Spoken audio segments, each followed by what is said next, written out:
O cheiro de cera de abelha e pergaminho envelhecido grudava nos meus dedos.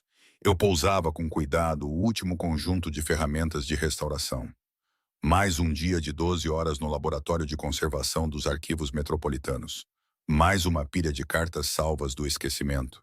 Minhas costas doíam. Meus olhos ardiam de tanto forçar a vista na tinta desbotada sob a luminária de aumento. Mas havia uma satisfação silenciosa em saber que as palavras de alguém, o amor de alguém, sobreviveriam por mais um século. Eu estava juntando minhas coisas quando minha supervisora, Margaret, apareceu na porta do pequeno espaço de trabalho que eu havia reivindicado como meu. Clara, antes de ir a um leilão de caridade amanhã à noite no Grandview Hotel. Antiguidades religiosas. Pensei que você talvez quisesse ir, dada a sua especialização. Olhei para minha bolsa de lona gasta.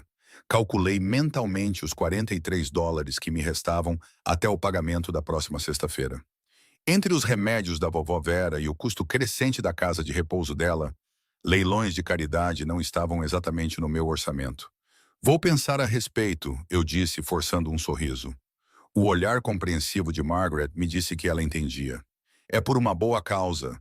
Os lucros vão para a restauração de igrejas históricas em bairros de imigrantes. Ela fez uma pausa. E há um rosário no catálogo que me lembrou de algo. Não consigo identificar o quê, mas pensei que você gostaria de vê-lo. Depois que ela saiu, tranquei o laboratório e peguei o ônibus pela cidade até a casa de repouso da vovó Vera. Aos 78 anos, a memória dela estava se apagando como os documentos que eu passava os dias restaurando. Mas seu espírito permanecia forte. Eu a encontrei na sala comum, montando um quebra-cabeça com as mãos trêmulas. Klarushka, ela disse usando o diminutivo da minha infância. O sotaque russo dela ainda era forte depois de 50 anos na América. Você parece cansada. Está comendo o suficiente? Beijei sua bochecha fina como papel e sentei ao seu lado, ajudando a encaixar uma peça. Eu como bastante. Babushka, como você está se sentindo? Ela acenou com a mão desdenhosa. Velha, mas viva, o que já é alguma coisa. Seus olhos, ainda aguçados apesar da névoa que se instalava em sua mente, estudaram meu rosto. Você trabalha demais. Quando vai encontrar um bom rapaz? Me dar bisnetos. Eu ri baixinho. Quando eu tiver tempo para conhecer alguém que não esteja morto e preservado em um arquivo. Sua mãe, que Deus a tenha. Ela gostaria que você tivesse uma vida além daqueles papéis empoeirados. A conhecida pontada de perda apertou meu peito. Minha mãe já tinha partido há 6 anos, levada pelo mesmo câncer que havia tirado meu pai quando eu tinha 12 anos. Vovó Vera era toda a família que me restava, e eu trabalharia até virar pó antes de decepcioná-la. Naquela noite, no meu apartamento-estúdio que mal cabia uma cama e uma pequena cozinha, abri o catálogo do leilão no meu laptop. A coleção de antiguidades religiosas era impressionante. Livros de oração do século XVI, ícones bizantinos, rosários feitos de tudo, desde madeira de oliveira até coral. E então eu o vi. A fotografia era pequena.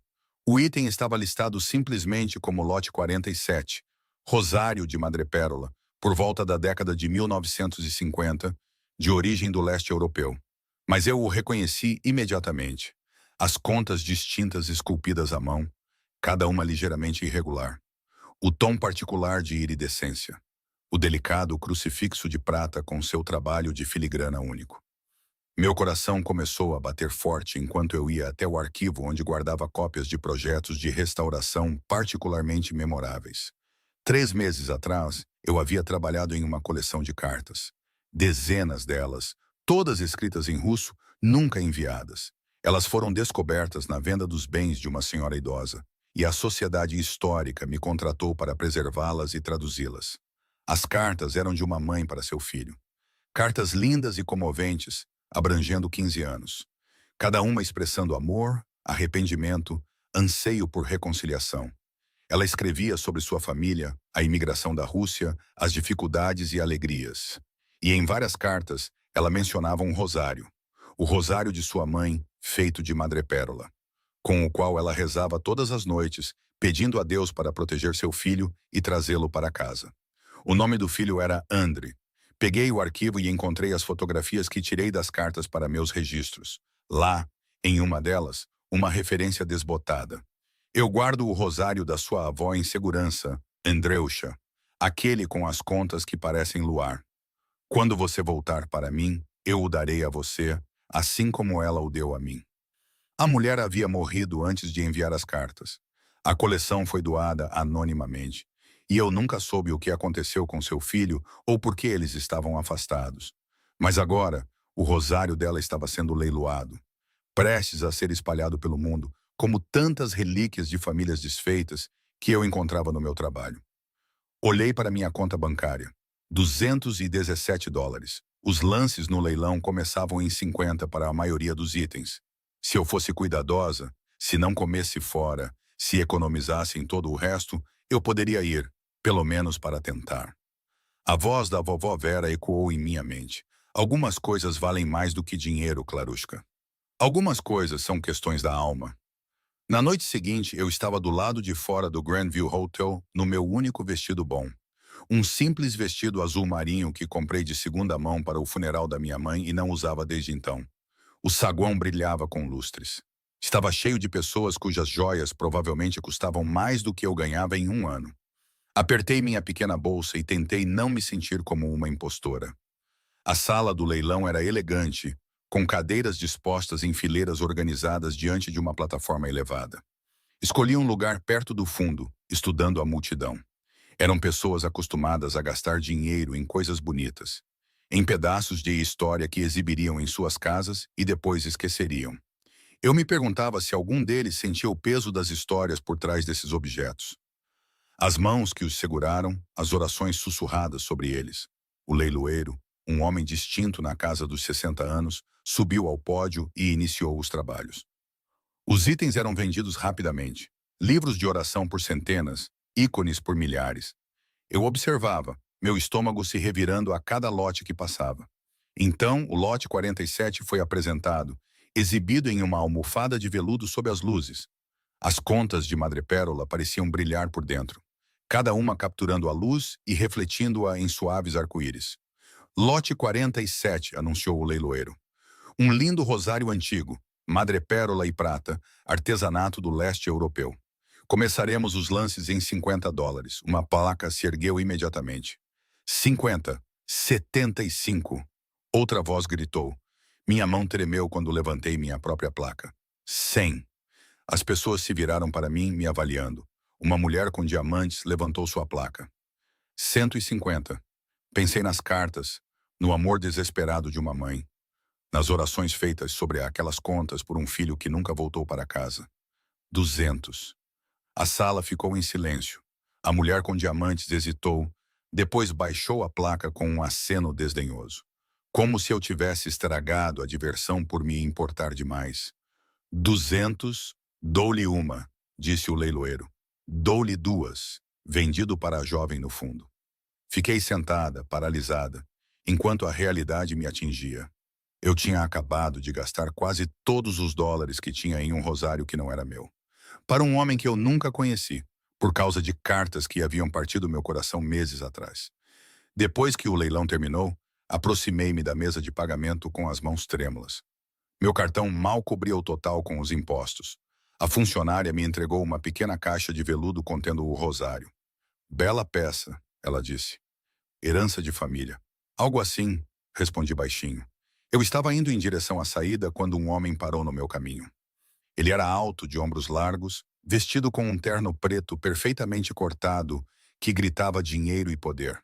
Cabelos escuros, olhos cinzentos da cor de tempestades de inverno.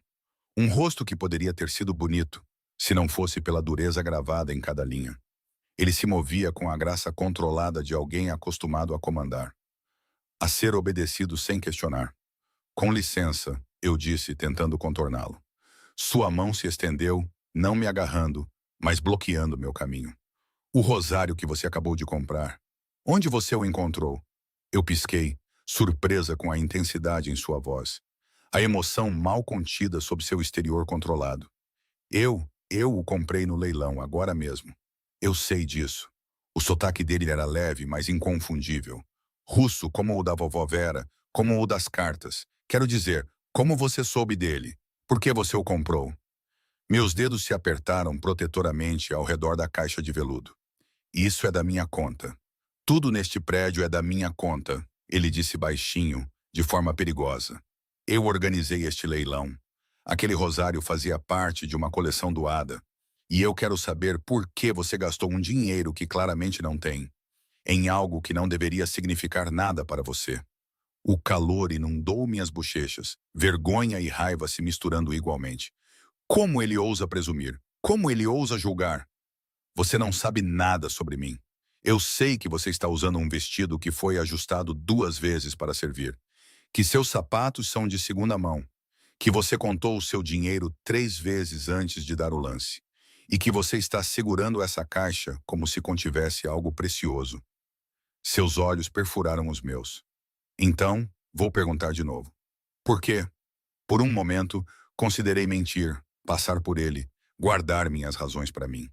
Mas algo em seu rosto, na necessidade crua sob a autoridade fria, me deteve.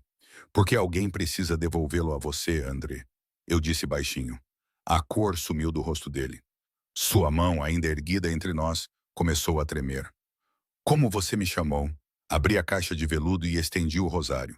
As contas capturaram a luz, brilhando como luar aprisionado, exatamente como sua mãe havia descrito em suas cartas. O rosário da sua mãe, eu disse. Aquele que a mãe dela lhe deu. Aquele sobre o qual ela rezava todas as noites, pedindo a Deus para te trazer para casa. André Petro olhou para o rosário. Depois para mim, sua expressão mudando de choque para algo cru e ferido. Sua mão se fechou sobre a minha, não pegando o rosário, mas segurando-o. E a mim, no lugar. Como? A palavra foi quase um sussurro. Como você sabia? Encarei seus olhos tempestuosos e vi sob o exterior duro, sob o poder e o controle. Um filho que havia perdido a mãe antes de fazer as pazes, que carregava essa dor como pedras nos bolsos. Porque eu restauro o que está quebrado. Eu disse simplesmente, é o que eu faço. E as cartas da sua mãe me disseram tudo o que eu precisava saber para reconhecer isto quando o vi. Seu aperto na minha mão se intensificou, não dolorosamente, mas desesperadamente, como se eu fosse a única coisa sólida em um mundo que de repente havia saído do eixo. Conte-me tudo, ele disse com a voz rouca. Conte-me cada palavra que ela escreveu. André Petro soltou minha mão apenas para gesticular para um dos homens de terno preto posicionados ao redor do salão. Segurança, eu percebi. A segurança dele. Maxime, esvazie a biblioteca agora. Em poucos minutos, eu me encontrava em uma sala privada ao lado do salão principal.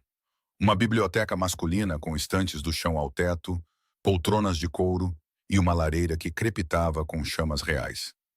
André andava de um lado para o outro diante das janelas, o rosário apertado em seu punho. Enquanto eu me sentava na beirada de uma cadeira, com minha bolsa no colo como um escudo. Comece do início, ele disse sem olhar para mim. Como você conseguiu as cartas da minha mãe? Respirei fundo, organizando meus pensamentos. 3 meses atrás, a Sociedade Histórica Metropolitana adquiriu uma coleção de correspondência pessoal de uma venda de espólio. Vendedor anônimo. Meu trabalho era preservar os documentos e fornecer traduções quando necessário. As cartas eram todas escritas em russo, todas de uma mãe para seu filho, abrangendo o período de 2003 a 2018. Nenhuma delas jamais havia sido enviada. Ele se virou para mim então, seu rosto esculpido em pedra. 2018. Ela morreu em 2018. Sinto muito, eu disse baixinho com sinceridade. O que as cartas diziam? Fechei os olhos, lembrando as horas que passei com aquelas páginas. As lágrimas que derramei pela dor de outra pessoa. Ela escrevia sobre sua vida, suas memórias da Rússia, de imigrar para cá com seu pai. Ela escrevia sobre o orgulho que sentia de você quando menino. Como você era inteligente, como era determinado. Eu fiz uma pausa, e ela escrevia sobre o quanto doía quando você parou de visitá-la. O maxilar de André se contraiu. Continue. Ela nunca te culpou, isso ficava claro em cada carta. Ela se culpava por não entender suas escolhas, por tentar te puxar de volta quando você precisava seguir em frente. Ela escrevia sobre rezar com o rosário de sua mãe todas as noites, pedindo a Deus para te manter seguro, para te ajudar a encontrar a paz, para te trazer de volta para ela antes que fosse tarde demais. Já era tarde demais. ele disse amargamente. Eu não voltei. Não até receber a ligação de que ela havia partido. Abri os olhos e o encontrei me observando com uma dor tão nua que tive que desviar o olhar. A última carta era datada de 2 semanas antes de ela morrer. Ela escreveu que tentou te ligar, mas seu número havia mudado. Ela tentou visitar seu escritório, mas a segurança não a deixou subir. Ela escreveu: minha voz falhou. Ela escreveu que entendia que você havia se tornado alguém importante. Alguém ocupado demais para as memórias de uma velha. Mas que continuaria rezando por você de qualquer maneira. Porque é isso que as mães fazem. André se virou de volta para a janela, seus ombros rígidos. Por um longo momento, o silêncio encheu a sala, exceto pelo crepitar do fogo. Quando ele falou novamente, sua voz estava rouca. Mudei meu número porque rivais continuavam me encontrando através dela. Eu disse à segurança para mandá-la embora, porque ela continuava fazendo perguntas que eu não podia responder, sobre meus negócios, sobre as pessoas com quem eu trabalhava. Eu dizia a mim mesmo que estava protegendo-a ao manter distância. Talvez você estivesse, eu disse baixinho. Não. A palavra foi afiada, final. Eu estava me protegendo da decepção dela, de ter que mentir na cara dela sobre o que eu havia me tornado. Ele se virou para me encarar completamente. Você sabe quem eu sou? O que eu faço? Encarei seu olhar firmemente. Eu sei que você organizou um leilão de caridade para restaurar igrejas de imigrantes. Eu sei que você tem dinheiro e poder suficientes para esvaziar uma sala com uma palavra. Eu sei que você está segurando o rosário de sua mãe como se fosse a coisa mais preciosa do mundo. Eu fiz uma pausa. Eu sei que sua mãe te amou incondicionalmente e que você a amou o suficiente para sofrer por 15 anos. Algo mudou em sua expressão, uma rachadura na armadura. Você não sabe nem da metade. Então me diga, eu disse, ou não diga. Mas eu não gastei meus últimos $200 naquele rosário para te ver se torturar pelo que não pode mudar. Um fantasma de um sorriso tocou seus lábios. Apareceu e sumiu. $200. Era tudo o que você tinha. Nem tudo. Guardei o suficiente para a passagem de ônibus para casa e talvez uma lata de sopa. Ele se aproximou, sua presença avassaladora no espaço íntimo. Por quê? Você não me conhecia. Você não tinha motivo para se importar em devolver o rosário de uma mulher morta para seu filho afastado. Levantei-me, precisando encará-lo em um nível mais próximo dos olhos, embora ele ainda fosse muito mais alto que eu. Porque eu passo meus dias restaurando coisas que importam para pessoas que já se foram. Cartas que nunca foram enviadas, fotografias que ninguém lembra. Diários que contam histórias que ninguém mais ouvirá. E às vezes, apenas às vezes, eu tenho a chance de devolver algo aos vivos. De fechar um círculo que nunca deveria ter sido quebrado. André estendeu a mão lentamente, como se eu pudesse fugir, e pegou minha mão na sua. Sua palma era quente, calejada de uma forma que sugeria que ele não tinha medo de trabalho físico, apesar de sua riqueza óbvia. Qual é o seu nome? Clara. Clara Sokolov. Russa, ele observou. Terceira geração. Minha avó é de Moscou, originalmente. Ele assentiu lentamente, seu polegar traçando padrões ausentes nas costas da minha mão. Clara Sokolov, que gasta seus últimos $200 na dor de um estranho. O que você quer em troca? Nada, eu disse honestamente. É seu. Deveria ter sido seu o tempo todo. Nada, ele repetiu, como se testasse a palavra em busca de engano. Todo mundo quer alguma coisa. Então eu quero que você pare de se punir por 5 minutos e se permita sentir algo além de culpa, eu disse, minha paciência se esgotando. Eu quero que você olhe para esse rosário e se lembre que sua mãe te amou, não que você a decepcionou. Eu quero que você... Ele me beijou. Não foi gentil ou hesitante. Foi desesperado, inquisitivo, como se ele estivesse tentando encontrar algo sólido em um mundo que acabara de se deslocar sob seus pés. Sua mão livre segurou meu rosto, seu polegar roçando minha bochecha, e por um momento esqueci como respirar. Esqueci de tudo, exceto o calor de sua boca e as contas do rosário pressionadas entre nossas mãos unidas. Então ele se afastou, sua respiração ofegante. Desculpe, eu não deveria ter... Está tudo bem, sussurrei, meu próprio coração martelando. Não está tudo bem. Você fez algo gentil e eu... Ele soltou minha mão e deu um passo para trás, passando os dedos pelos cabelos. Você deveria ir antes que eu faça outra coisa da qual me arrependa. Peguei minha bolsa, minhas pernas instáveis. Senhor Petrov. André, ele corrigiu bruscamente, depois do que acabou de acontecer. Você pode me chamar de André. André, então. As cartas estão nos arquivos metropolitanos. Se você quiser lê-las, posso providenciar o acesso. Elas são suas por direito. Ele olhou para mim. Realmente olhou para mim, como se me visse pela primeira vez. Você faria isso? Deixar-me ler as palavras da minha mãe? Elas sempre foram para você. Ele foi até uma escrivaninha no canto e pegou um cartão de visita, escrevendo algo no verso. Este é meu número particular. Me ligue amanhã, mandarei um carro. Peguei o cartão, nossos dedos se roçando. Um carro não é necessário. Posso pegar o ônibus. Faça-me esse favor, ele disse, uma nota de comando voltando à sua voz. Deixe-me fazer esta única coisa para te agradecer. Assenti, reconhecendo que discutir seria inútil. Na porta, fiz uma pausa. André, ela teria te perdoado. O que quer que você pense que fez de errado, o que quer que os tenha mantido separados, ela já te perdoou. Está em cada carta. Seus olhos brilharam, mas nenhuma lágrima caiu. Como você sabe? Porque é isso que as mães fazem, eu disse, ecoando as próprias palavras de sua mãe de sua última carta. Deixei-o de pé na biblioteca, o rosário ainda apertado em sua mão, o amor de sua mãe finalmente devolvido ao seu lar de direito. Na manhã seguinte, acordei com 17 chamadas perdidas e uma mensagem de um número que não reconheci. O carro estará aí às 10 horas. Não me faça ir te buscar. Olhei para o meu celular, dividida entre a irritação com sua arrogância e outra coisa. Algo mais quente e mais perigoso. André Petrov era claramente um homem acostumado a conseguir o que queria. Acostumado a usar o poder como uma arma. Tudo nele gritava perigo. E, no entanto, eu não conseguia parar de pensar na maneira como ele segurou aquele rosário. Na dor crua em seus olhos, no beijo desesperado que tinha gosto de saudade e perda. Às 9h45 eu estava vestida com minhas roupas de trabalho. Calças práticas, uma blusa simples, sapatos confortáveis. Quando meu telefone tocou, era da casa de repouso da vovó Vera. Senhorita Sokolov, sua avó teve uma queda esta manhã. Ela está bem, mas achamos que precisa ser vista por um médico. O seguro dela não cobrirá a visita à emergência a menos que você autorize primeiro.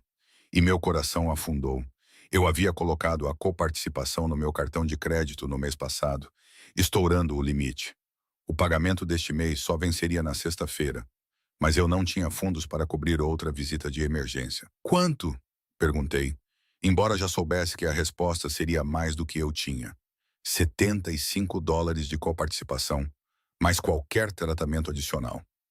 Fechei os olhos. O universo tinha um senso de humor cruel. Uma batida na minha porta me assustou. Abri e encontrei um motorista de terno preto, profissional e inexpressivo. Senhorita Sokolov, o senhor Petrov me enviou.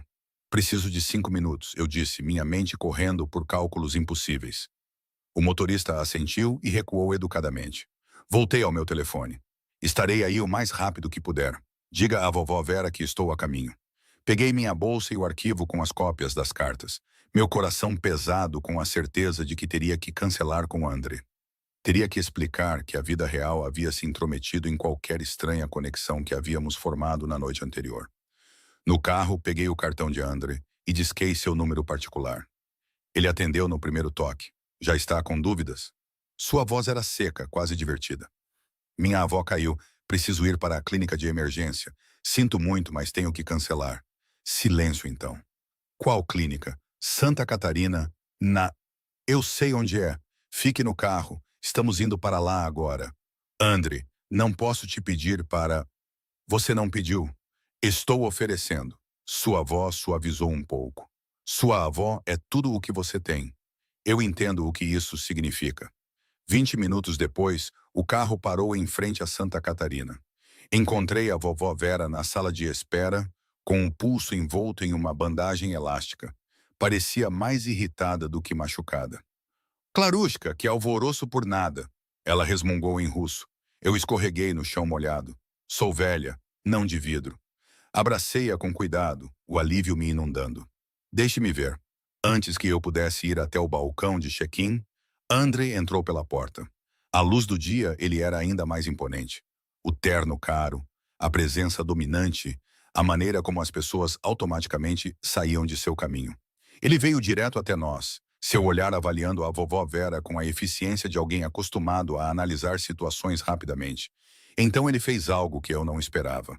Ele se ajoelhou diante da cadeira dela e falou em russo perfeito. Olá, avó. Eu sou o André. Por favor, deixe-me ajudar. Os olhos da vovó Vera se arregalaram e depois se estreitaram, astutos. Rapaz russo com terno caro. Você é amigo da Clara. André completou suavemente. Ela me ajudou com algo importante. Agora eu a ajudo.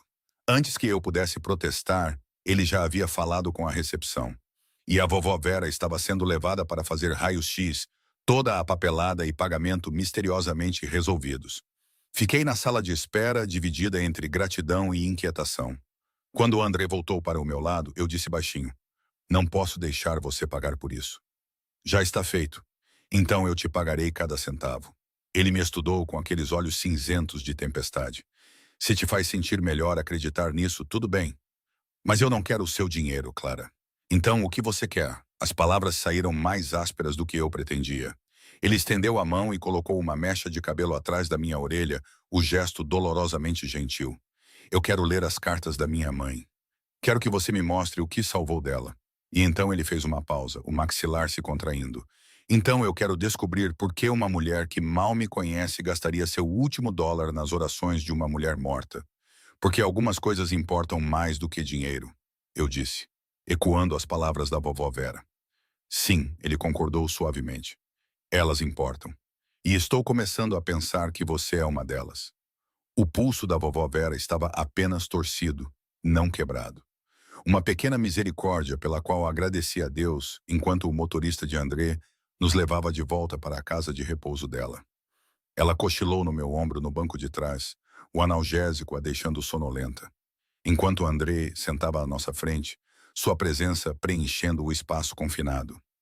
Ela me lembra minha mãe, ele disse baixinho, observando-a dormir. A mesma teimosia, o mesmo fogo nos olhos. Ela me criou depois que meus pais morreram, eu disse. Me ensinou russo. Me ensinou que família é tudo. Que você cuida dos seus. Não importa o quê. Seus pais. Seu olhar se aguçou com interesse. Papai morreu de ataque cardíaco quando eu tinha 12 anos. Mamãe o seguiu 6 anos depois. Câncer. Acariciei suavemente os cabelos prateados da vovó Vera. Ela é tudo o que me resta. A compreensão brilhou em seu rosto. É por isso que você gastou 200 dólares em um rosário para a mãe de um estranho. Porque você sabe o que significa perder uma. Em parte, admiti. Mas também porque as cartas de sua mãe partiram meu coração. O amor nelas, o perdão, a esperança que nunca morreu completamente. Eu não podia deixar aquilo acabar na gaveta de algum colecionador, esquecido. André ficou em silêncio por um longo momento. Preciso lê-las, todas elas. Posso providenciar para amanhã se você quiser. Minha supervisora deixará você entrar no laboratório de conservação depois do expediente. É privado, silencioso. Não, ele disse firmemente. Você as trará para mim, para minha casa. Quero que você esteja lá quando eu as ler. Comecei a protestar, mas algo em sua expressão me deteve. Não era comando desta vez, mas uma vulnerabilidade crua que me lembrou do homem que segurou o rosário de sua mãe como uma tábua de salvação. Por que você me quer lá? Perguntei baixinho. Porque você a conheceu através daquelas cartas de uma forma que eu nunca conheci. Porque eu posso precisar de alguém para explicar coisas que não entendo. Porque... Ele desviou o olhar, o maxilar tenso. Porque não quero estar sozinho quando enfrentar o que venho evitando por 15 anos. Como eu poderia recusar esse tipo de honestidade? Depois de acomodar a vovó Vera de volta em seu quarto, voltei para o carro onde André esperava. Amanhã à noite, eu disse, trarei tudo o que tenho. Cópias das cartas, as fotografias que tirei para a documentação, minhas anotações de tradução. Amanhã, ele concordou. Maxim vai te buscar às 7. Vista algo confortável. Isso vai levar horas. Assenti, de repente nervosa por entrar na casa de Andrei Petrov, em seu espaço privado.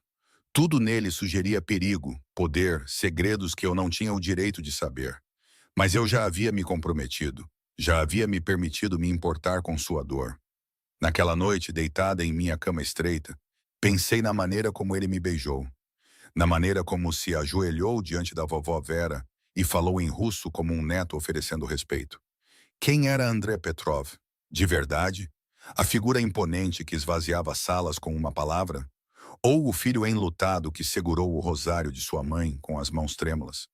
Na noite seguinte, vesti calças pretas simples e um suéter cinza macio, prendendo meu cabelo em um coque arrumado. Profissional, apropriado. Eu disse a mim mesma que isso era apenas trabalho. Apenas ajudar alguém a entender as últimas palavras de sua mãe.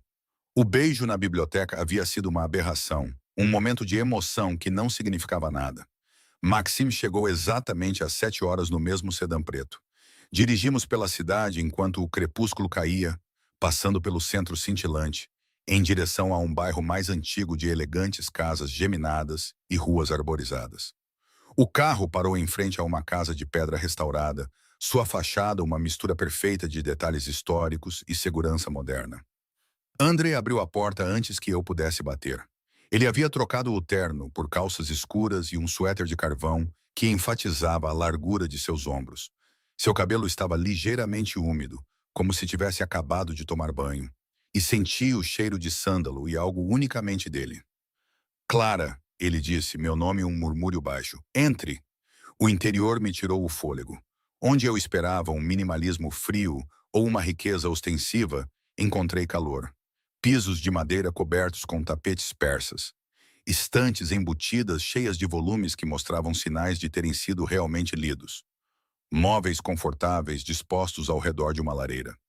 A arte revestia as paredes, não peças modernas pretensiosas, mas ícones religiosos semelhantes aos que eu trabalhava nos arquivos. Você coleciona, eu disse imediatamente atraída por um belo ícone bizantino da Virgem Maria. Sim, ele confirmou, observando-me estudar a peça. Arte religiosa, principalmente. Ícones, manuscritos iluminados, relicários. Coisas que conectavam as pessoas a algo maior que elas mesmas. Virei-me para encará-lo, a compreensão surgindo.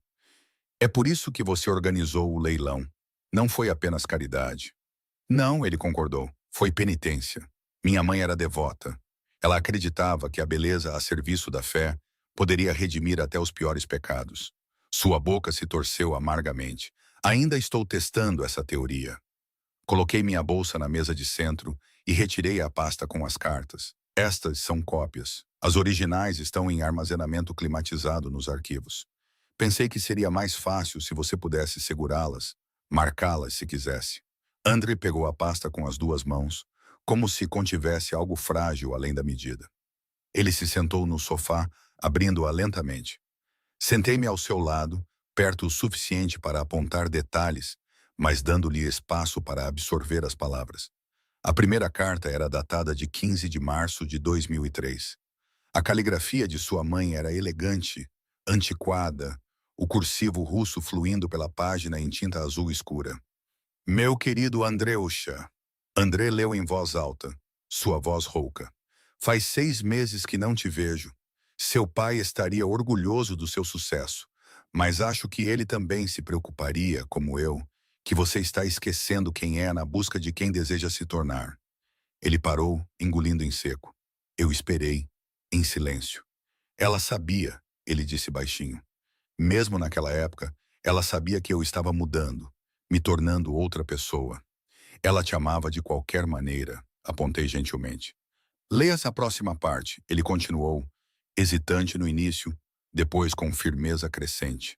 Sua mãe escrevia sobre seu jardim, sobre o gato do vizinho que continuava roubando seus tomates, sobre o grupo de oração que ela se juntou na igreja. Coisas pequenas e comuns que criavam um retrato de uma vida vivida em silêncio, com paciência e esperança. E em cada carta, ela mencionava o rosário. Rezei por você com o rosário da mamãe esta noite. As contas estão lisas de tantos anos de orações das mãos da minha mãe e agora das minhas. Um dia, espero colocá-las nas suas, para te ensinar as orações como minha mãe me ensinou. A mão de André se apertou nas páginas. Eu nunca as aprendi. Ela tentou me ensinar quando eu era jovem, mas eu achava que já tinha superado essas coisas. Eu achava que a oração era para os fracos, para pessoas que não podiam controlar seus próprios destinos. E agora? Perguntei. Ele olhou para mim, seus olhos escuros com algo que eu não conseguia nomear. Agora eu acho que a oração pode ser a única coisa honesta que resta em uma vida construída sobre mentiras. Lemos as cartas em ordem cronológica. Observei seu rosto enquanto os anos se desenrolavam nas palavras de sua mãe. Sua esperança gradualmente temperada pela resignação. Seu amor nunca vacilando, mas suas expectativas diminuindo. Ela escrevia menos sobre esperar por suas visitas e mais sobre aceitar sua ausência. As orações se tornaram sua maneira de manter a conexão. O rosário, seu elo físico com um filho que ela não conseguia mais alcançar. Na 10ª carta, datada de 2012, as mãos de André tremiam. Ela tentou ir ao meu escritório. Eu me lembro. Disse à segurança para mandá-la embora. Disse a eles que estava ocupado demais para visitas não anunciadas. Ele riu amargamente. Ocupado demais para ver minha própria mãe. Você não pode mudar isso, eu disse gentilmente. Você só pode entender porque ela te perdoou. Ele largou as cartas e se levantou, andando até a janela que dava para um pequeno jardim. Eu tinha 22 anos quando meu pai morreu. Ataque cardíaco, súbito, brutal. Eu tinha acabado de começar a trabalhar para a organização COF. Importação, exportação, eles chamavam. Embora todos soubessem o que realmente importávamos. Meu pai me avisou para ficar longe daquela vida, implorou para que eu usasse minha educação para algo legítimo. Mas eu era jovem e zangado, e queria poder rápido. Permaneci em silêncio deixando-o falar. Em 5 anos, eu havia subido o suficiente para fazer inimigos. Homens que usariam qualquer pessoa que eu amasse como vantagem contra mim. Então, afastei todo mundo. Mudei meu número, mudei para lugares onde ela não pudesse me encontrar. Mantive-a a uma distância que eu dizia a mim mesmo ser proteção. Ele se virou para me encarar. Mas, na verdade, eu simplesmente não suportava a decepção em seus olhos. Não conseguia encarar o que eu havia me tornado. O que você se tornou? Perguntei baixinho. Ele foi até um armário e se serviu de vodka. Pura. Um homem que negociava com violência e medo. Um homem que machucava pessoas por lucro. Um homem que dizia a si mesmo que os fins justificavam os meios, até não se lembrar mais quais eram os fins. E agora sou um homem tentando comprar sua redenção através de leilões de caridade e coleções de arte. Ele bebeu a vodka de um só gole. Agora sou um homem que beijou uma completa estranha porque ela lhe mostrou mais bondade em 5 minutos do que ele conheceu em 15 anos. Levantei-me e fui até ele, pegando o copo vazio de sua mão. Você também é um homem que pagou pelo tratamento médico da minha avó sem que lhe pedissem. Que organiza leilões para restaurar igrejas de imigrantes. Que coleciona arte religiosa porque isso te lembra que a beleza pode redimir. Eu fiz uma pausa. Sua mãe viu isso em você, André. É por isso que ela nunca parou de rezar. Ele olhou para mim. Realmente olhou para mim, como se tentasse entender algum quebra-cabeça que eu representava. Quem é você, Clara Sokolov? Que tipo de mulher gasta seu último dólar na dor de um estranho e depois fica na casa desse estranho defendendo-o para si mesmo? O tipo que acredita que as pessoas podem mudar, eu disse simplesmente. O tipo que acha que nunca é tarde demais para a redenção, se você estiver disposto a fazer o trabalho. E se o trabalho for impossível, se o dano for muito profundo, então você faz mesmo assim, porque a alternativa é desistir, e sua mãe não te criou para ser um desistente? Algo se quebrou em sua expressão, o controle cuidadosamente mantido finalmente se rompendo. Ele me puxou para seus braços, não me beijando desta vez, mas simplesmente me abraçando. Seu rosto pressionado em meu cabelo, sua respiração ofegante contra meu pescoço. Fique, ele sussurrou. Por favor, me ajude a ler o resto. Não consigo fazer isso sozinho. Envolvi meus braços ao redor dele, sentindo sua força sólida. O calor de um homem que esteve frio por muito tempo. Ficarei o tempo que você precisar. Voltamos para o sofá e continuamos a ler. As cartas se tornaram mais comoventes com o passar dos anos. A saúde de sua mãe declinando, suas referências à mortalidade aumentando. Mas o amor nunca vacilou, nunca diminuiu. Cada carta terminava da mesma maneira. Rezo por você com o rosário. Rezo por sua segurança, sua felicidade, sua paz. Rezo para que um dia você encontre o caminho de casa. A última carta, datada de 2 semanas antes de sua morte, era a mais curta. Meu querido André, tentei ligar, mas seu número mudou de novo. Tentei visitar, mas dizem que você é importante demais agora para visitas não anunciadas. Eu entendo. Você construiu algo grande e estou orgulhosa, mesmo que não entenda o mundo em que você vive. Guardo o rosário da sua avó em segurança. As contas estão lisas de tantas orações. Quando você estiver pronto, quando precisar encontrar o caminho de casa, ele estará aqui esperando. Assim como eu, pelo tempo que Deus me conceder fôlego. Com todo o meu amor, mamãe. As lágrimas de André caíram silenciosamente na página, escurecendo a tinta. Não tentei confortá-lo. Não ofereci palavras vazias.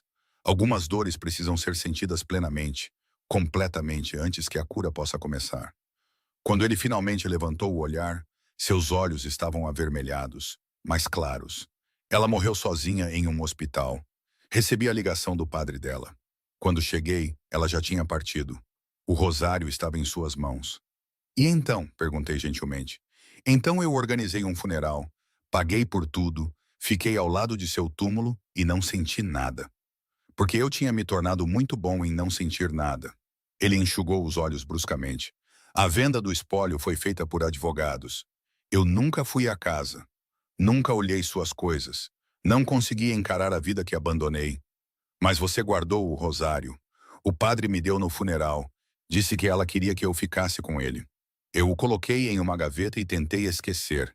Ele riu amargamente, até que apareceu no meu próprio leilão de caridade, doado por algum vendedor anônimo que provavelmente estava limpando depósitos. Eu entendi agora a poesia cruel do universo, trazendo as orações de sua mãe de volta para ele através do mesmo evento que ele organizou para aliviar sua culpa. Ela teria amado isso, eu disse, gesticulando para a sala, os ícones, a evidência de fé com a qual ele se cercou. Ela teria visto isso como Deus respondendo às suas orações, trazendo você de volta para as coisas que importam. André pegou minha mão, entrelaçando seus dedos nos meus. Quero te contratar. Eu pisquei, surpresa com a mudança repentina. O quê? Minha coleção. É grande, espalhada por 3 propriedades, mal catalogada. Preciso de alguém que entenda as peças, sua história, seu significado. Alguém que possa organizá-las adequadamente, restaurar o que precisa de restauração. Ele fez uma pausa. Alguém em quem eu possa confiar para ver a beleza em vez do preço. André, eu tenho um emprego. Não posso simplesmente... Diga o seu preço. Pagarei o triplo do que você ganha nos arquivos. Benefícios completos, horários flexíveis para que você possa cuidar de sua avó. Um espaço de trabalho projetado exatamente como você precisa. Seu aperto se intensificou. Por favor, Clara, deixe-me fazer isso. Deixe-me te dar algo em troca. Eu deveria ter dito não. Deveria ter reconhecido o perigo de entrelaçar minha vida com a dele, de entrar ainda mais em um mundo que eu não entendia. Mas olhando para ele, vendo a esperança misturada com a dor, eu não consegui. Uma condição, eu disse. Você continua lendo as cartas de sua mãe. Todas elas, quantas vezes forem necessárias para você realmente ouvir o que ela estava dizendo. E você me deixa te ensinar as orações do rosário, as que ela queria compartilhar com você. Seus olhos se arregalaram. Você as conhece. Vovó Vera me ensinou em russo do jeito que a mãe dela a ensinou. O jeito antigo. Sorri levemente. Considere isso parte do trabalho. André me puxou para mais perto, apoiando a testa na minha. Você vai me salvar, não vai, Clara Sokolov?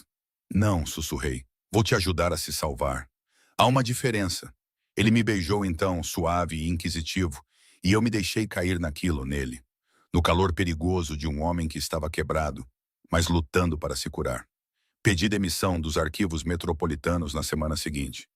Margaret ficou desapontada, mas compreensiva quando expliquei a oportunidade. Uma coleção particular precisando de catalogação profissional. Um salário que finalmente me permitiria respirar. Horários flexíveis o suficiente para cuidar da vovó Vera. Não contei a ela de quem era a coleção. Não mencionei Andrei Petrov, ou o rosário, ou as cartas que de alguma forma teceram minha vida na dele. André transformou uma sala ensolarada no 3º andar de sua casa em um espaço de trabalho de conservação para mim. Tudo o que eu poderia precisar. Suprimentos de arquivo, iluminação adequada, controle de clima. Uma bancada de trabalho projetada de acordo com minhas especificações exatas. Ele até mandou entregar uma cadeira confortável para quando eu precisasse sentar e estudar as peças de perto. Isso é demais. Protestei quando ele me mostrou o espaço pela primeira vez. É prático, ele respondeu, embora o sorriso satisfeito em seu rosto sugerisse o contrário. Se você vai catalogar adequadamente décadas de aquisições, precisa das ferramentas adequadas. A coleção em si era impressionante. Ícones da Rússia, Grécia, Etiópia, manuscritos iluminados de mosteiros medievais, relicários contendo fragmentos de ossos de santos, crucifixos esculpidos em madeira de oliveira, livros de oração gastos por séculos de mãos. Cada peça tinha uma história de fé e devoção que eu documentei cuidadosamente. E durante todo o processo, André estava presente, não pairando, mas disponível, aprendendo ao meu lado enquanto eu explicava o significado de cada peça, as tradições por trás delas, as orações que inspiraram. Todas as noites, depois que o trabalho do dia terminava, eu lhe ensinava as orações do rosário em russo. Sentávamos em seu escritório, as contas de madrepérola entre nós. E eu o guiava pelas palavras antigas que sua mãe queria que ele soubesse. Pai Nosso, eu começava. Pai Nosso, ele repetia. A pronúncia dele era hesitante no início, mas melhorava com a prática. As orações de sua mãe finalmente ditas por seu filho. Algumas noites ele me contava histórias sobre seu pai, sobre crescer dividido entre a tradição russa e a ambição americana, sobre as escolhas que o levaram à organização KOF e a violência que se seguiu. Eu fiz coisas que nunca poderei desfazer, ele disse uma noite enquanto a chuva batia nas janelas. Machuquei pessoas que não mereciam. Tomei decisões que destruíram vidas. Posso comprar todos os ícones que quiser, financiar todas as igrejas do mundo, mas isso não vai lavar o sangue das minhas mãos. Não, concordei baixinho. Não vai. Mas pode criar o bem suficiente para equilibrar a balança, para dar significado aos anos que lhe restam. Ele olhou para mim por cima das contas do rosário. Você não tem medo de mim. Por quê? Pensei na pergunta com cuidado. Porque eu vejo quem você era, quem você é e quem está tentando se tornar. E o homem que está tentando ser melhor é mais cativante do que o homem que desistiu. Você tem fé demais em mim. Talvez, admiti. Ou talvez as orações de sua mãe estejam finalmente sendo respondidas, e você é teimoso demais para reconhecer a graça quando a encontra. Ele sorriu com isso, um sorriso real que transformou seu rosto, fazendo-o parecer mais jovem, menos sobrecarregado. A graça, na forma de uma arquivista teimosa que gastou seu último dólar em um rosário. Coisas mais estranhas já aconteceram. Com o passar das semanas e meses, algo mudou entre nós. A distância cuidadosa que mantínhamos se desgastou à medida que a confiança se aprofundava. Ele passava por mim na sala de conservação, sua mão demorando em minha cintura. Eu o pegava me observando trabalhar, sua expressão suave com algo que parecia perigosamente com afeto. Vovó Vera percebeu imediatamente quando o levei para visitá-la. Este é o rapaz russo? Ela perguntou em russo, seus olhos aguçados o avaliando. Aquele que pagou pelo meu médico? Sim, babushka, confirmei, também em russo. Este é Andrei Petrov. Ele é meu empregador. Empregador? Ela repetiu ceticamente, mudando para o inglês para que ele entendesse. Você olha para ela como um empregador olha para um empregado. Acho que não. André teve a decência de parecer envergonhado. Uma leve cor subindo em suas bochechas. Sua neta é muito talentosa, senhora Sokolova. Tenho sorte de ter sua experiência. Vovó Vera o estudou astutamente. Você é bom para ela? Você a trata com respeito. Tento ser digno da presença dela, ele disse, sua sinceridade evidente. Ela está me ensinando a ser melhor do que eu era. Isso pareceu satisfazê-la. Ela deu um tapinha na mão dele com a sua, envelhecida. Bom, Clara merece um homem bom. Não um homem rico. Um homem bom. Você entende a diferença? Entendo, ele disse baixinho. Estou aprendendo. Mas nossa progressão cuidadosa em direção a algo real foi abalada em uma noite fria de janeiro. Eu estava trabalhando até tarde, catalogando uma série de ícones bizantinos quando André invadiu a sala de conservação. Seu rosto pálido, Maxim logo atrás dele. Arrume o que precisar, ele disse, sua voz tensa de pânico controlado. Agora! Estamos saindo. Levantei-me, o alarme me inundando. O que aconteceu? Oleg Volkov está com sua avó. O mundo girou. Oleg Volkov. Eu tinha ouvido o nome sussurrado nos círculos em que André se movia. Um rival. brutal e implacável. Alguém de quem até André falava com respeito cansado. O que você quer dizer com ele está com ela? Minha voz saiu muito aguda, muito fina. As mãos de André agarraram meus ombros, seus olhos cinzentos queimando de fúria e medo. Ele a atirou da casa de repouso há 2 horas. Me ligou, disse que se eu a quiser de volta viva, preciso dar a ele acesso às minhas rotas de transporte, minhas conexões na alfândega. Tudo. Por quê? Sussurrei, embora já soubesse. Porque ele sabe que você é importante para mim. Porque ele estava observando, esperando por uma vantagem. O maxilar de André se contraiu. Sinto muito, Clara. A culpa é minha. Eu deveria tê-la protegido melhor. Deveria ter previsto isso, Maxim falou. Chefe, precisamos ir. Volkov nos deu até a meia-noite. O que acontece à meia-noite? Exigi. Ninguém respondeu, o que já era resposta suficiente. O que você vai fazer? Perguntei a Andrei, procurando em seu rosto. O que for preciso, ele disse sombriamente. Mas primeiro vou te levar para um lugar seguro. Volkov me quer desequilibrado, distraído. Não vou lhe dar a satisfação de ter vocês duas. Afastei-me de seu aperto. Não vou a lugar nenhum até que a vovó Vera esteja segura. Qual é o seu plano? André trocou olhares com Maxim. Nós negociamos. Damos a ele algo, mas não tudo. Ganhamos tempo para encontrar onde ele a está mantendo. E se ele não negociar? Se ele a machucar? Sua expressão se tornou de pedra, fria e mortal. Este era o homem que construiu um império com base no medo, que fez coisas que não podia desfazer. Então eu lembrarei a Oleg Volkov porque as pessoas aprenderam a temer o nome Petrov. Peguei meu casaco. Vou com você. De jeito nenhum. Ela é minha avó, eu disse ferozmente. Minha família. Você não vai me excluir disso. Nos encaramos, vontade se chocando. Finalmente ele assentiu uma vez. Você fica no carro, faz exatamente o que Maxim disser. Ao primeiro sinal de perigo, você vai embora. Entendido. Entendido. O encontro foi marcado em um armazém no distrito industrial. André me fez ficar no carro com Maxim enquanto ele entrava, ladeado por outros 2 homens cujos rostos eu não reconheci. Ele vai trazê-la de volta? Disse Maxim, talvez sentindo meu terror. O senhor Petrov cuida dos seus. Eu não sou dele, eu disse automaticamente. Maxim me lançou um olhar que sugeria que eu não estava enganando ninguém. Ele não olha para ninguém do jeito que olha para você em todos os anos que trabalho para ele. Você é dele, senhorita Sokolov, quer você tenha admitido ainda ou não. O tempo se arrastou. 20 minutos. 30. Eu estava prestes a exigir que Maxim me deixasse sair quando tiros ecoaram no ar. Nítidos, decisivos, aterrorizantes. Abaixe-se. Maxim me empurrou para baixo, sua arma já em punho. Mais tiros, depois silêncio, denso e opressivo. A porta do armazém se abriu e Andrei surgiu, carregando a vovó Vera em seus braços. O rosto dela estava pálido, suas roupas desalinhadas, mas ela estava viva, consciente, já o repreendendo em russo rápido. Saí do carro antes que Maxim pudesse me impedir, correndo em direção a eles. Babushka, Klarushka, estou bem.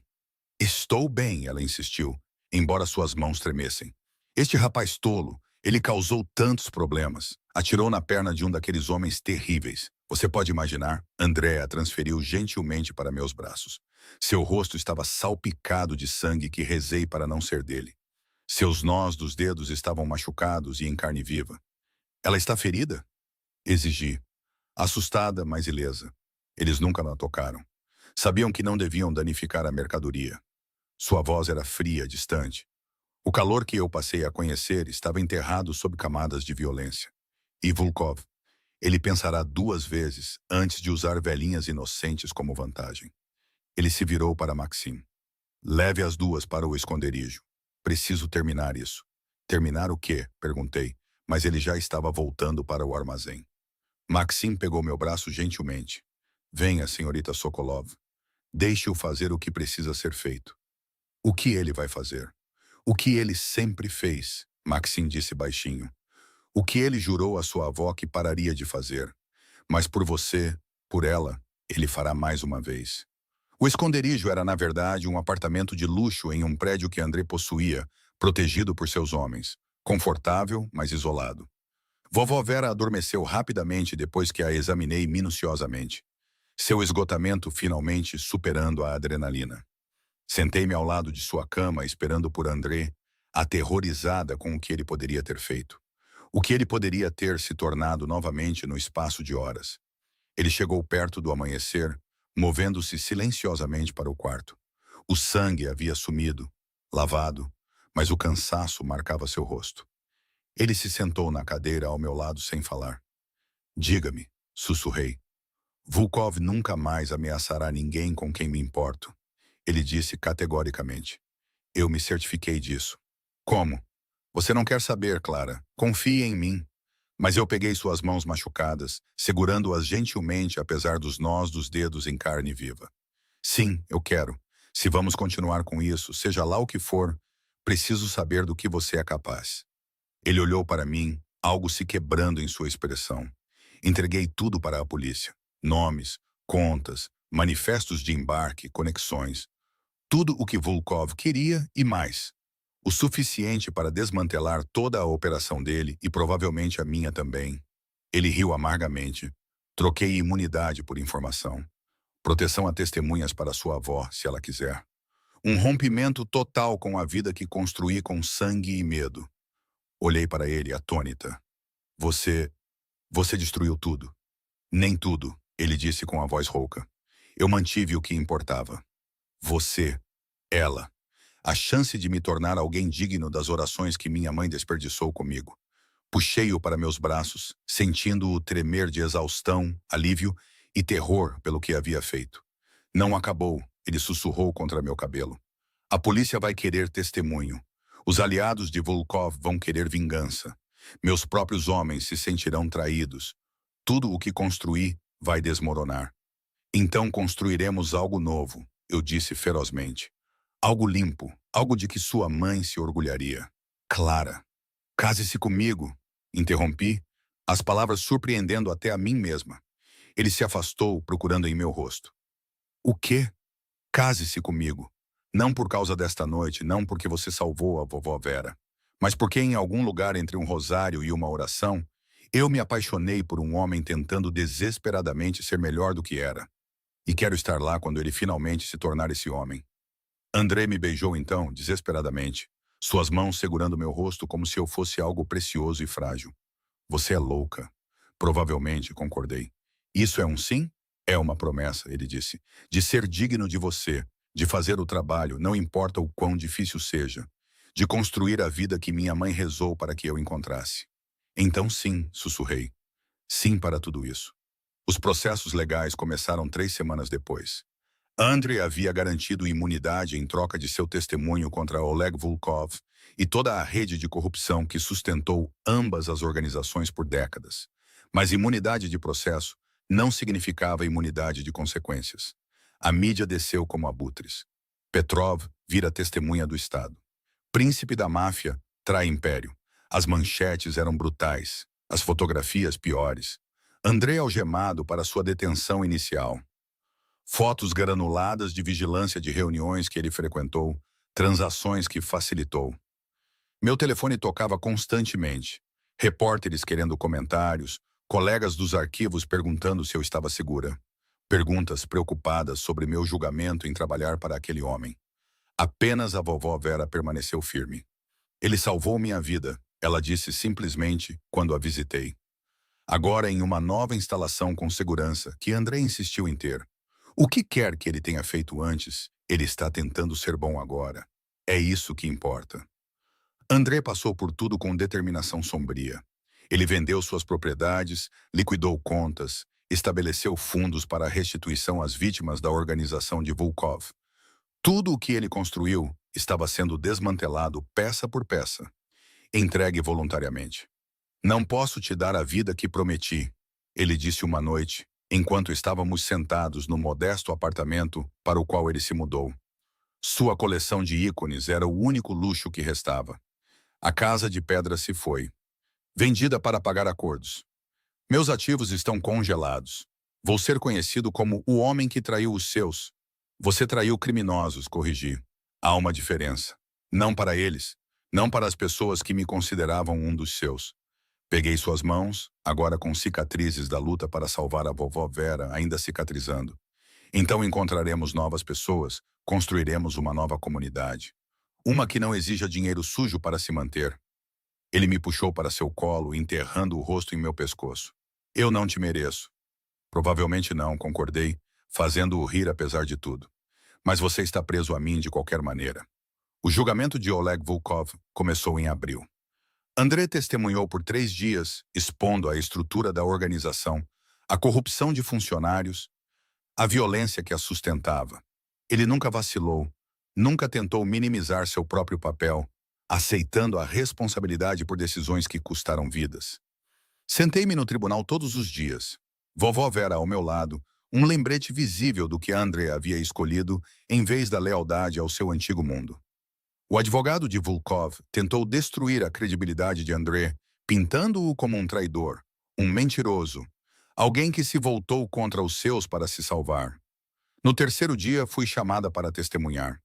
A promotora, uma mulher perspicaz chamada Detetive Donovan, que investigava Volkov há anos, me perguntou sobre o rosário, sobre as cartas, sobre como eu vinha trabalhar para Andrei Petrov. Senhorita Sokolov, você está ciente do histórico criminal do Sr. Petrov. Estou ciente de que ele fez escolhas das quais se arrepende, eu disse cuidadosamente. Também estou ciente de que ele passou os últimos 6 meses tentando desfazer o dano que essas escolhas causaram. Alguns diriam que ele só cooperou para evitar ser processado. Alguns estariam errados. Encarei seus olhos firmemente. Andrei Petrov abriu mão de tudo. Dinheiro, poder, conexões. Para garantir a segurança da minha avó e para expor as pessoas que a ameaçaram. Isso não é autopreservação. Isso é sacrifício. O advogado de Volkov se levantou. Objeção. A testemunha está emocionalmente envolvida com o réu. Estou noiva de Andrei Petrov. Eu disse antes que o juiz pudesse decidir. E sim, eu o amo, mas isso não torna o que estou dizendo falso. Ele escolheu cooperar antes que qualquer acordo de imunidade fosse oferecido. Ele escolheu proteger uma mulher inocente em vez de se proteger. Isso fala sobre caráter, independentemente de seu passado. O juiz permitiu o testemunho. Naquela noite, o ciclo de notícias mudou um pouco. Noiva de Petrov defende testemunho. Amor ou lealdade? A mulher que acredita em um mafioso reformado. Ignorei tudo, focada apenas em Andrei, no cansaço gravado em seu rosto, no peso da exposição e do julgamento que ele carregava diariamente. Eles vão me odiar por isso, ele disse naquela noite enquanto estávamos deitados juntos no escuro. Todos naquele mundo, as pessoas com quem cresci, as famílias que considerei aliadas. Quebrei todos os códigos que me ensinaram. Você quebrou códigos construídos sobre violência e exploração, lembrei-o. Isso não é traição, é evolução. Ele ficou em silêncio por um longo momento. Minha mãe teria chorado durante tudo isso. Choraria e rezaria e acreditaria que de alguma forma tudo daria certo. Então vamos honrar essa fé, eu disse. Vamos garantir que dê certo. O veredito saiu no final de maio. Oleg Volkov foi condenado por múltiplas acusações: extorsão, conspiração, assassinato, prisão perpétua sem possibilidade de liberdade condicional. Sua organização foi desmantelada, seus ativos apreendidos, dezenas de prisões feitas. A sentença de Andrei veio separadamente. 2 anos de liberdade condicional, extenso serviço comunitário, renúncia permanente de suas licenças comerciais. Ele nunca mais poderia operar em seu antigo mundo. Ele recebeu a notícia sem expressão, mas viu alívio em seus olhos quando o juiz confirmou que não haveria prisão. Você tem uma segunda chance, Sr. Petrov, disse o juiz. Não a desperdice. Casamos discretamente 3 semanas depois, em uma pequena igreja ortodoxa russa, com o padre Gregory presidindo. Vovó Vera chorou durante toda a cerimônia, segurando seu próprio rosário. Não o de madrepérola, que tinha um destino diferente, mas um simples de madeira que Andrei lhe dera. Sua mãe está sorrindo no céu, ela disse a Andrei enquanto o abraçava após a cerimônia. Ela rezou por isso, para que você encontrasse o caminho de volta para a bondade. Esta menina, ela é a resposta às orações. Andrei olhou para mim durante a modesta recepção. Apenas alguns amigos, pessoas do meu antigo emprego nos arquivos, Padre Gregory, Vovó Vera em sua cadeira de rodas. Maxim, que permaneceu leal apesar de tudo. Não sei como ser bom ainda, ele confessou na noite anterior ao casamento. Não sei como viver sem o poder, o controle, o medo. Então aprenderemos juntos, eu disse, uma oração de cada vez. Agora, observando-o interagir com o punhado de convidados que escolheram celebrar conosco, vi vislumbres do homem que sua mãe acreditava existir sob a violência. Gentil com a vovó Vera, respeitoso com o padre Gregory, silenciosamente grato a Maxime por sua lealdade contínua. Naquela noite, no apartamento que agora era nosso, encontrei-o de pé diante do ícone da Virgem Maria, aquele de sua coleção que mais significava para ele. No que você está pensando? Perguntei, envolvendo meus braços ao redor dele por trás. Que tenho 34 anos e finalmente estou aprendendo a rezar honestamente. Ele se virou para me encarar, suas mãos pousando em minha cintura. Que me casei com uma mulher que vê em mim algo melhor do que eu jamais vi em mim mesmo. Que estou apavorado de decepcioná-la. Você não vai, eu disse com mais confiança do que sentia. Porque eu não vou deixar, e nem ela. Gesticulei para o rosário exibido em uma caixa de sombra na parede. O rosário de sua mãe, as contas que nos uniram. Preservado agora como um lembrete de orações respondidas de maneiras inesperadas. Estive pensando em algo, André disse lentamente. Sobre o que fazer com minha vida agora que a antiga se foi. Sobre como fazer uma restituição que realmente importe. Diga-me. Seus olhos se iluminaram com algo que eu não tinha visto antes. Não o cálculo frio de sua vida anterior, mas o entusiasmo genuíno, um propósito. E se criássemos algo, uma fundação, talvez? Algo que encontra heranças de família perdidas, artefatos religiosos, coisas que importavam para pessoas que não podiam protegê-las, e as devolve aos descendentes, às famílias a que pertencem. Olhei para ele, a elegância da ideia me tirando o fôlego. Como o rosário, ele confirmou. Eu tenho as conexões, o conhecimento do mercado negro, onde essas coisas acabam. Você tem a experiência para autenticá-las e restaurá-las. Juntos, poderíamos devolver o que pessoas como eu tiraram. André, isso é penitência, ele terminou. Penitência real, não apenas dinheiro jogado em leilões de caridade. Realmente desfazendo o mal, peça por peça. Eu o beijei, sentindo o gosto de esperança e determinação. Sua mãe adoraria isso. Então, vamos fazer isso em nome dela, ele disse. A Fundação Nádia Petrova para Restauração e Devolução. Ajude-me a construir algo digno de suas orações, Clara. Ajude-me a me tornar o homem que ela acreditava que eu poderia ser. Eu vou, prometi.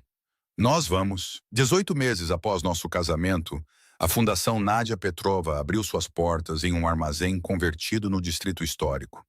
O espaço era lindo. Tetos altos, luz natural, cofres seguros para armazenar artefatos. Um laboratório de conservação que rivalizava com meu antigo espaço de trabalho nos arquivos. E uma galeria onde poderíamos exibir peças temporariamente antes de devolvê-las às famílias.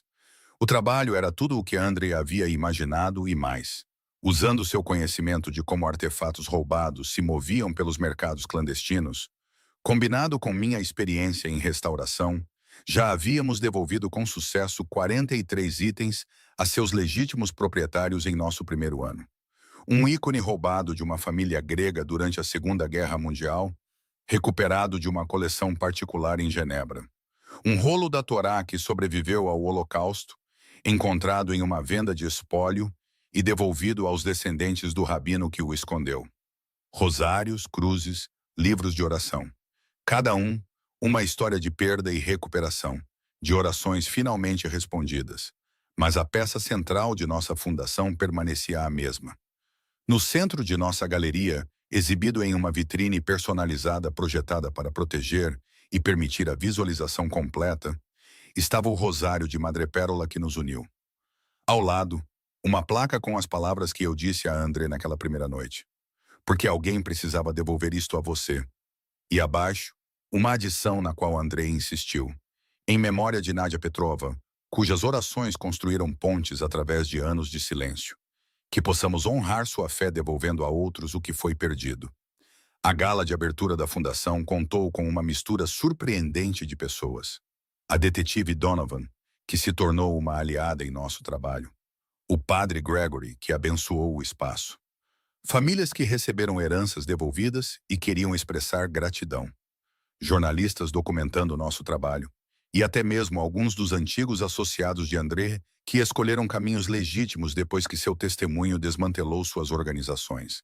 Fiquei ao lado de André enquanto ele se dirigia à multidão, minha mão repousando protetoramente sobre meu abdômen, onde nosso primeiro filho crescia. Uma filha que nasceria em 4 meses. Ela levaria nossos 2 nomes e o nome do meio de sua avó, Nádia. Minha mãe rezou pela minha redenção todos os dias por 15 anos, disse André, sua voz ecoando pela galeria. Ela rezou com o rosário que vocês veem atrás de mim, acreditando que a fé poderia alcançar até mesmo um filho que havia se perdido. Ela morreu antes de ver essas orações respondidas. Ele fez uma pausa, encontrando meus olhos do outro lado da sala. Mas as orações funcionam de maneiras estranhas, através do tempo e das circunstâncias. Elas me trouxeram uma mulher que viu valor em uma causa perdida. Elas me trouxeram uma segunda chance que eu não merecia. E elas me trouxeram aqui, para um trabalho que honra a crença de minha mãe de que a beleza e a fé podem redimir até os piores pecados. A multidão aplaudiu, mas vi as lágrimas nos olhos da vovó Vera enquanto ela se sentava na primeira fila, segurando o simples rosário de madeira que André lhe dera. Após os discursos, enquanto as pessoas se misturavam e examinavam os artefatos exibidos aguardando devolução às famílias, uma mulher se aproximou de mim hesitantemente. Ela era idosa, talvez com 80 anos, com olhos gentis e mãos que tremiam um pouco. Senhora Petrova, ela perguntou, usando meu nome de casada. Sim, sou Ana Kozlova. Ouvi falar de sua fundação por um amigo. Eu me pergunto... Ela pegou uma fotografia de sua bolsa, envelhecida e amassada. Se você poderia me ajudar a encontrar algo. A fotografia mostrava uma jovem usando um pingente distinto. Um medalhão de ouro com um trabalho de filigrana intrincado e o que parecia ser uma pequena cruz ortodoxa cravejada de granadas. O medalhão da minha mãe, explicou Ana. Era tudo o que ela tinha quando fugiu da Rússia em 1947. Ela o usou todos os dias até morrer em 1985. Meu irmão o vendeu após a morte dela. Disse que precisávamos do dinheiro. Arrependo-me todos os dias desde então por não ter lutado mais para mantê-lo. Estudei a fotografia, minha mente já trabalhando nas possibilidades. Você sabe onde seu irmão o vendeu? Para um comprador de espólios no Brooklyn. É tudo o que sei. Peguei suas informações prometendo nada além de tentar. É exatamente isso que fazemos, senhora Kozlova. Encontrar o que foi perdido, devolvê-lo a quem o valoriza. Não posso garantir o sucesso, mas posso prometer que vamos procurar. Depois que ela saiu, André me encontrou ainda segurando a fotografia. Novo caso. Um medalhão, provavelmente vendido há 40 anos. Pode estar em qualquer lugar. Olhei para ele. Mas vamos encontrá-lo, não vamos? Ele sorriu, a expressão transformando seu rosto da máscara dura de sua vida anterior para algo quente e genuíno. Vamos tentar. É tudo o que podemos fazer. Tentar reparar o que foi quebrado, peça por peça. Naquela noite, depois que os convidados foram embora e trancamos a fundação, André e eu ficamos diante da vitrine do rosário uma última vez. Você acha que ela sabe? Perguntei baixinho. Sua mãe. Você acha que ela sabe o que aconteceu com suas orações? A mão de André encontrou a minha, seu polegar traçando círculos na minha palma.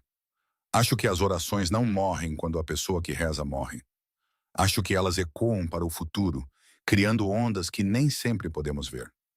Ele colocou a outra mão na minha barriga, sentindo nossa filha se mover. Acho que ela está aqui de alguma forma. No trabalho que fazemos, na família que estamos construindo, na vida que estamos tentando viver, certo? Inclinei-me para ele, sentindo o calor sólido de sua presença.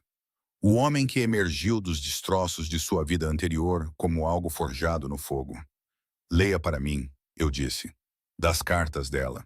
Ele sabia a quais eu me referia. Mantínhamos as originais em nossa casa em uma caixa especial, e algumas noites as líamos juntos, encontrando novos significados em palavras escritas há muito tempo. Naquela noite ele escolheu a última carta, a que ainda nos fazia chorar. Quando você estiver pronto, quando precisar encontrar o caminho de casa, ele estará aqui esperando. Assim como eu, pelo tempo que Deus me conceder fôlego. Com todo o meu amor, mamãe. Ela estava certa, sussurrei. Estava esperando. Tudo. O rosário, as orações, o caminho de casa. Ela acreditou mesmo quando você não conseguia. Ela acreditou o suficiente por nós dois, André concordou. E de alguma forma, através de você, eu aprendi a acreditar também. Dirigimos para casa pela cidade, passando por igrejas, mesquitas e templos. Todos os lugares onde as pessoas se reuniam para rezar, para ter esperança, para acreditar em algo maior que elas mesmas. Nosso apartamento era modesto em comparação com a casa que André possuía, mas estava cheio de coisas que importavam. Ícones resgatados de sua coleção desmantelada, livros sobre teologia e história da arte, fotografias da vovó Vera e da família que estávamos construindo, e por toda parte lembretes de orações respondidas.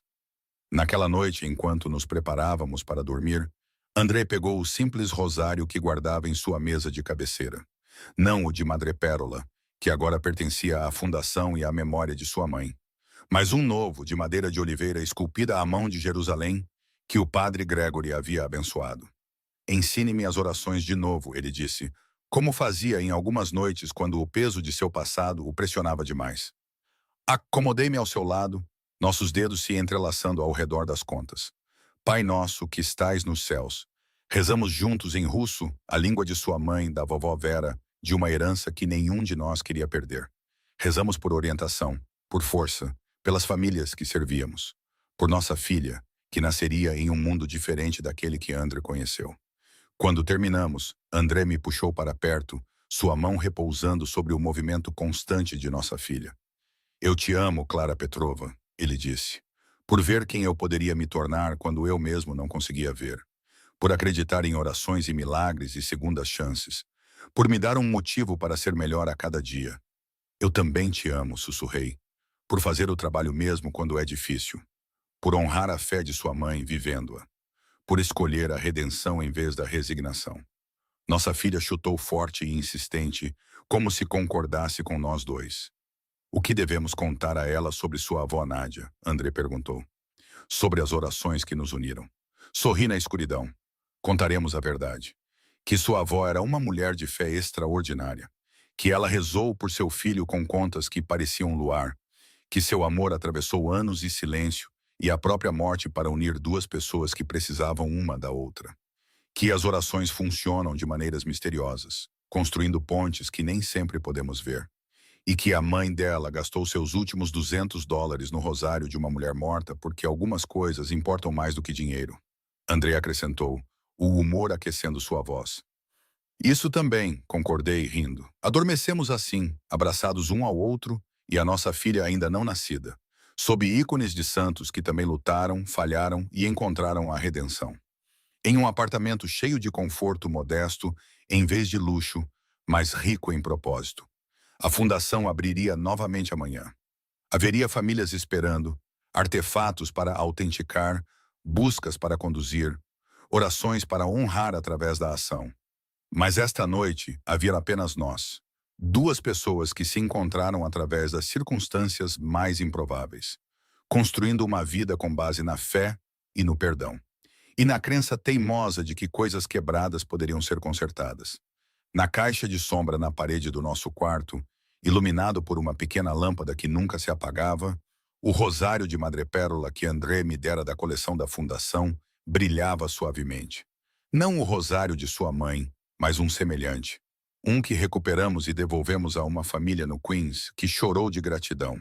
Era nosso lembrete, todas as manhãs e todas as noites, do motivo pelo qual fazíamos este trabalho.